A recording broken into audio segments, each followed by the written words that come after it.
Namaste and hello everyone. Welcome to this special session on the fascinating topic Restless Legs Syndrome. I'm Divya and I'm thrilled to be hosting this session.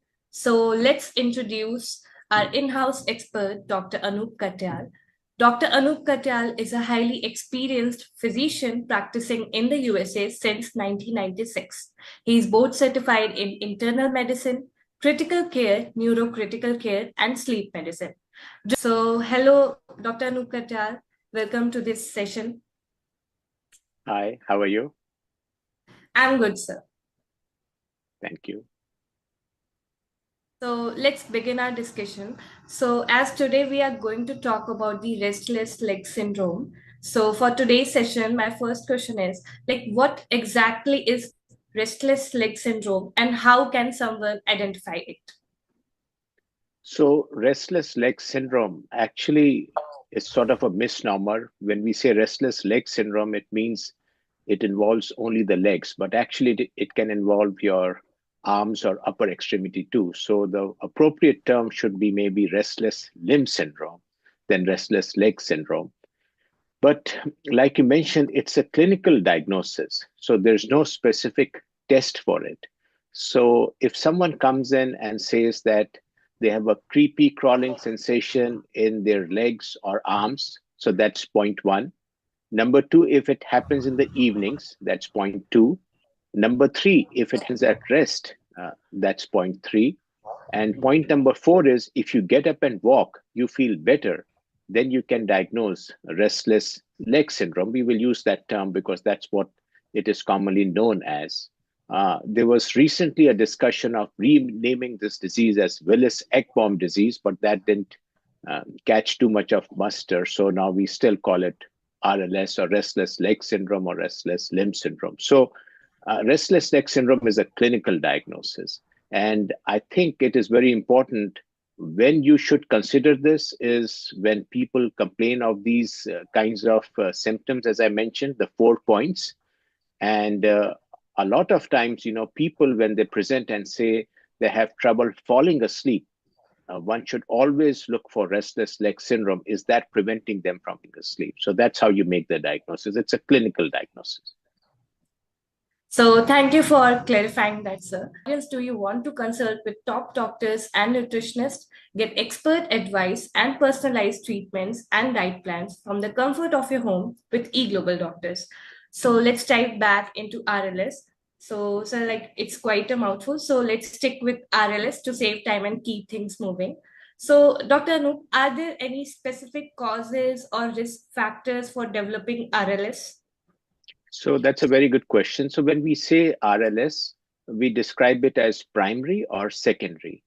So like you mentioned, sometimes it does present as an inherited disorder. So if there's a family history, the offsprings can have it, but usually it starts earlier in adult life, like in their late teens or early 20s. But amongst the secondary causes of RLS, that's very important. One needs to look at two important things. One is iron deficiency anemia. So whenever see someone with RLS, we always check for something called ferritin. That's a storage form of iron. And our target is to keep it greater than 75 nanograms per ml. That's very important. So not just the hemoglobin, the storage form of iron, that's very important. And second most important thing that we think about is certain medications that can cause RLS. So top on the list are medications called SSRIs. These are medicines that's used for depression. So a few names would be medicines like Paxil, Zoloft, or certain SNRI medications. So if you get that history that someone started an SSRI 5 years ago, and 4.5 years ago they started having the symptoms, then it's important to put 2 plus 2 together. And so those would be the two most important things. Other things like antihistamines, obstructive sleep apnea, uh, people who are times taking medications called metoclopramide, that's an anti-dopamine drug. Those are some of the other things that you need to look for when you are looking at patients with RLS. Yeah, that's very insightful. So, speaking of triggers, could lifestyle factors like diet or exercise play a role in managing the symptoms? So certainly as far as managing symptoms are concerned, we say having good exercise routine that is always helpful across the board. And as far as diet is concerned, as I mentioned, there's an association between iron deficiency and restless legs. It's a very strong association. And so definitely a balanced diet, and make sure you have adequate intake of iron in your food. That is very important. Yeah. So like it's good to know lifestyle changes can make a difference in RLS. So, but what about genetics? Like, is RLS something people inherit? Exactly, as I mentioned, there's a small subset of patients who in their 20s and so can have these symptoms. And if you have asked the history, they said, oh, yes, my parents had it. So that's an inherited form. It's not that common, but that is something we definitely ask when we diagnose someone with RLS. Yeah. So that's interesting, Dr. Anu. So like while genetics could be a factor, so how can people ensure like they are not confusing RLS with other conditions? So again, as I said, RLS is totally a clinical diagnosis. The 4 points I mentioned at the outset, that's how you diagnose. There's no other like a sleep study needed to diagnose RLS. There are certain other conditions we talk about as leg cramps, or sometimes as people are falling asleep, they notice some jerky movements that are very short-lived. That's a condition called fragmentary myoclonus. Those are all benign conditions, but leg cramps can be painful. And again, that's how you distinguish. It's very painful, sudden contraction of your calf muscles. And we had no specific treatment for it other than making sure your potassium, magnesium is okay. In the past, we used to use a drug called quinine, but it had a lot of side effects. More recently, in the last 2 weeks, there's a new medicine called vitamin K2 that has been shown to be effective in treatment of leg cramps. Now, that's different than RLS. Okay. So thank you for clearing that up. So let's talk about how RLS impacts daily life. So does it interfere with sleep? Exactly. As I said, when we say sleep, we talk of people presenting with insomnia. And when we see people with insomnia, we obviously try to differentiate, is it trouble falling asleep or staying asleep? And if someone says, I have trouble falling asleep, the next question that should come to one's mind is, do your legs bother you? Again, as I said, it's a creepy crawling sensation in the legs, happens at rest, obviously, when you're falling asleep, and it just makes you uncomfortable. More importantly, sometimes people take long flights, and if it's in the evening hours or they're in the movie theaters and it's a movie lasting 3 hours, they cannot sit through it. They have to get up and leave the theater or be very uncomfortable during their flight. So that is how, whether it is sleep onset insomnia or whether it is in the evenings, etc., when you're sitting down, that one needs to be mindful that this diagnosis could be an important factor in disrupting one's day-to-day life. Yeah. So managing sleep seems crucial with RLS. So are there any natural remedies or therapies you would recommend for RLS? So that's a good question. When, as I mentioned, that if we think that someone has secondary RLS, so we start with checking a ferritin level. And again, as I mentioned, that's a storage form of iron. And if one is iron deficient, it's important to figure out why someone is iron deficient. And once one has excluded causes, then you need to give iron supplementation to make sure the ferritin level is greater than 75. Other thing, as I mentioned, is if certain medications like SSRIs, SNRIs, and you have a temporal relationship that, someone started the medicine and then the symptoms started, then you have to have that discussion. You just cannot ask a patient to stop, their antidepressant. So the big question would be, if someone needs an antidepressant and they have RLS, which is a safe antidepressant? Again, as I said, medications like bupropion, which comes as a trade name as Wellbutrin here in the United States, that's a safe antidepressant to use in people with RLS, because that medicine works on the dopamine and norepinephrine receptors, not on the serotonin receptor. So that would be an effective switch to make in consultation with your doctor. If you don't think that these are the two reasons, like iron deficiency or medications, the other medication, like I mentioned, is someone is on metoclopramide that they use for nausea, vomiting, or gastroparesis. That works against the dopamine receptor. So that could be one other medication. But as far as treatment is concerned, if you have excluded these things, there are four different medications that are used. In the past, we used to use dopamine agonists as the first line treatment, but there were problems with side effects like augmentation and rebound, and people started gambling as a side effect or felt excessively sleepy. So, in the most recent updated guidelines published like last month, dopamine agonists are no longer considered the first line treatment. Now, the first line treatment is medications called alpha 2 delta ligands, and the two most common medications are gabapentin and pregabalin. So they come as Neurontin and Lyrica here. So those have become the first line treatment. The third important medication, again, as it's still dopamine agonists can be used, but as long as one is aware of the side effects. The third medication that we sometimes use is medications called benzodiazepines like clonazepam.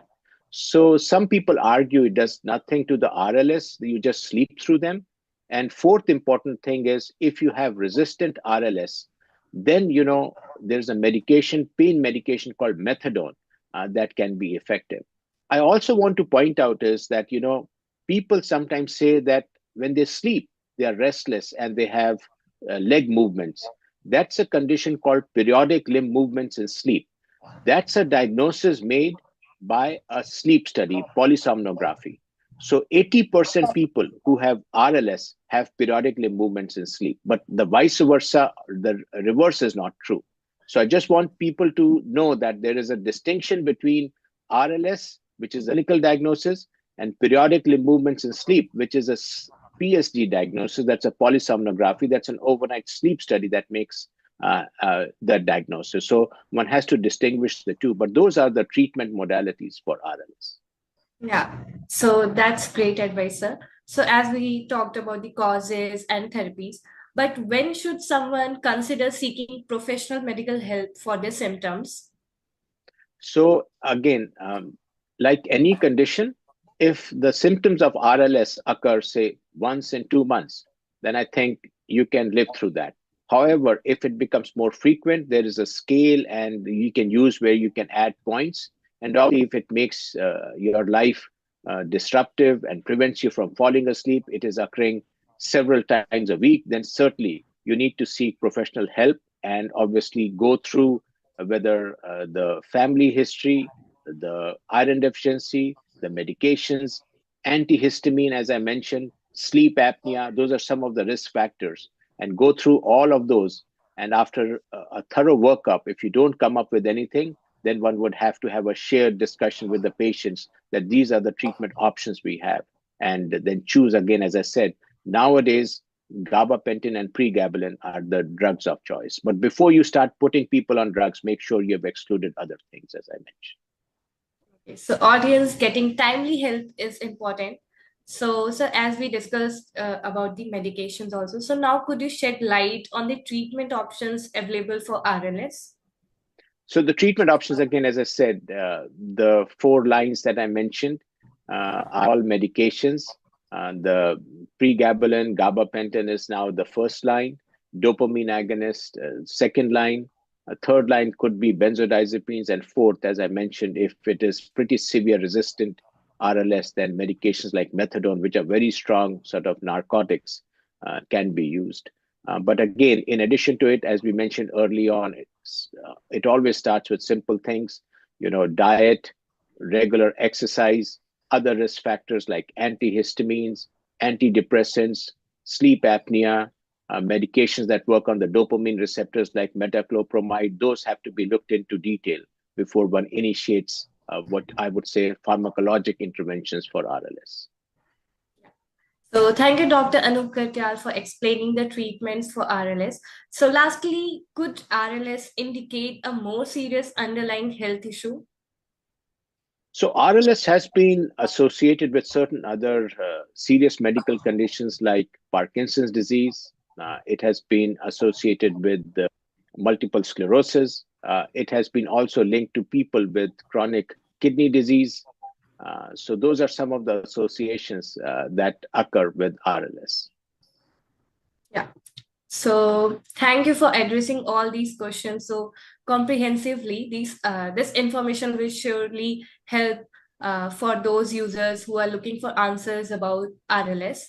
So, Dr. Anup, can you provide a summary on some practical take-home message for managing RLS to those audience who just has joined us?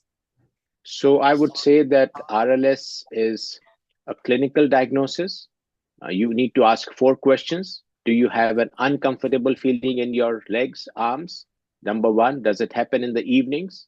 Does it happen at rest? If you get up and walk, do you feel better? If you answer these 4 questions, you make a diagnosis of RLS. There's no specific test that is needed to make the diagnosis. But once you diagnose it, you need to distinguish primary from secondary RLS. And if it's a secondary, you need to make sure the iron storage form, ferritin, is stable above 75. Certain medications like antihistamine, SSRIs, SNRIs are not the culprit. And if you have excluded everything, then there are medications, as I mentioned. Now, alpha 2 delta ligands like gabapentin and pregabalin are the drug choice for treatment of RLS, which is affecting your day to day life. Yeah. Thank you for sharing all these valuable insights. This information will certainly help our viewers better understand RLS and manage it effectively. So before we wrap up, I want to remind our viewers that eGlobalDoctors provide you with access to top oncologists for second opinions. Early detection and expert care are essential in the fight against cancer. So you can book your consultation at eGlobalDoctors.com. So thank you, Dr. Anup sir, for sharing your expertise with us today. Your insights have been invaluable. Most welcome. So viewers, if you have any further questions or concerns about your restless leg syndrome, don't hesitate to reach out to our expert, Dr. Anup Katyal at eGlobalDoctors. We hope this session has provided you with valuable information. Remember, taking care of your health is an essential step towards achieving healthy body. So thank you for watching. So it's a wrap.